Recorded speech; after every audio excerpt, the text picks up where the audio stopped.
Hi, I'm Glenn Swift, General Manager, Western Region for Komatsu Australia. I've recently completed a ride from Komatsu Perth to Komatsu Sydney, a distance of 4,000 kilometres, in 21 days for the benefit of a non-for-profit organisation called the Younger Heroes. The Younger Heroes are a non-for-profit organisation. Their purpose is to run programs that reconnect returned servicemen and women with their family unit. So extended periods of deployment mean lots of time away from home and away from children, and with that comes issues associated with disconnection, particularly around the soldier mother or father not knowing what the kids have been doing all that time, and the kids having really no idea what the parents have been doing.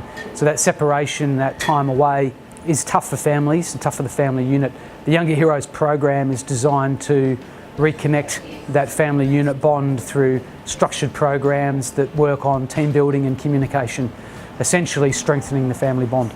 I became involved with the Younger Heroes through my network of cycling buddies, and a friend of mine is an ex-Special Forces soldier who sits on the board of the Younger Heroes.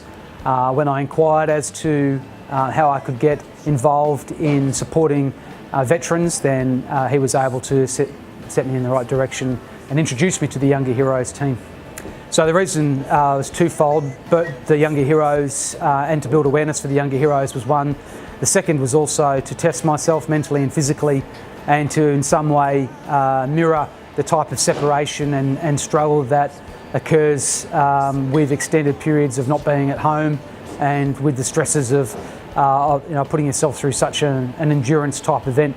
Our industry, the construction and mining industry, has similar pressures for the family unit in terms of extended periods of travel and time away from home, both with the FIFO culture and even with construction rosters often around 4 and 1.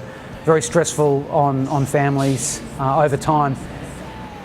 So my small ride, 3 weeks, was, I guess, representative of that type of struggle, and certainly for me meant missing birthdays and a lot of time away from home as well. During the 3 weeks on the road, some really amazing encounters along the way, some with wildlife. For example, I stopped at Nullarbor Roadhouse after a 200-kilometre ride. It had been raining pretty much all day. I was exhausted and got some food and a drink and sat out the front on the footpath, resting against the building, and didn't take long before a dingo came up and started sniffing around my food.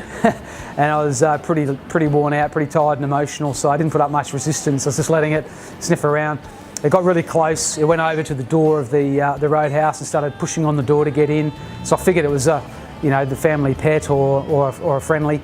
And it came back over to me and started sniffing around really close to me, and then had a little nibble on my toes, tried to pull my sock off. And I shooed it away and sort of got up and dusted myself off, went in to get some more food. And I said, what's the name of the dog out the front? It's obviously a pet. And they said, no, they're wild dingoes, don't go near those. So it was about 2 days later, there was a dingo attack as well. So that was pretty close. I'm pretty sure he would have, if I left him much longer, I would have lost a toe or two. One of the hardest days for sure was Kimba to Port Augusta. It's only 160 kilometres, but both of my scheduled stops for food and hydration were closed. It was a Sunday, just wasn't meant to be. I'd left Kimba with 2 litres of water and a muesli bar, assuming these stops would be there so that I could refuel. They weren't, they just weren't.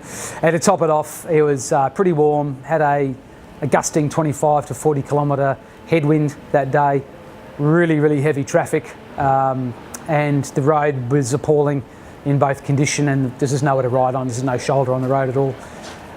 So that was a seriously tough day, and at times I just had to get off the road and just unclip and just compose myself, put my head back in the right place and just take it one kilometre at a time and crawl my way into Port Augusta. It was a seriously hard day.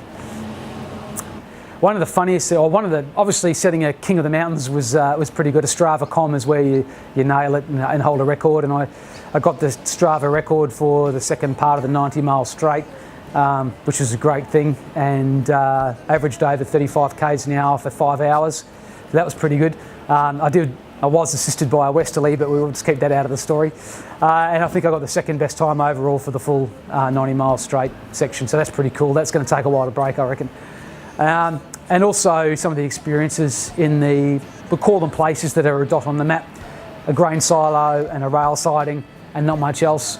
And there were a couple of places I stopped in just because they were at the kilometre marker where there just happened to be a hotel. And I stopped in one place called Warula, which is South Australia, 200 kilometres west of Kimba. There's nothing there. There's a hotel built about 100 years ago with the same carpet, and they don't let out many rooms. They just have a beer. That's all they do. With the local farmers come in and swap stories. And I had a really, really good day there. The publican wouldn't charge me for anything. He loved the story of the Younger Heroes. He was just a character from the bush. He was serving. He'd broken his ankle falling off a bobcat, and half of his leg was strapped up to the knee in a moon boot. He was as rough as guts, and he was serving beers from behind the bar out of his wheelchair. And for the moment I walked in there, he didn't even ask my name. He just started pouring me a beer because I just looked like I needed one, I think. And the whole night he and his mates just were talking footy and cattle and hunting pigs and all sorts of stuff, and it was just the best night.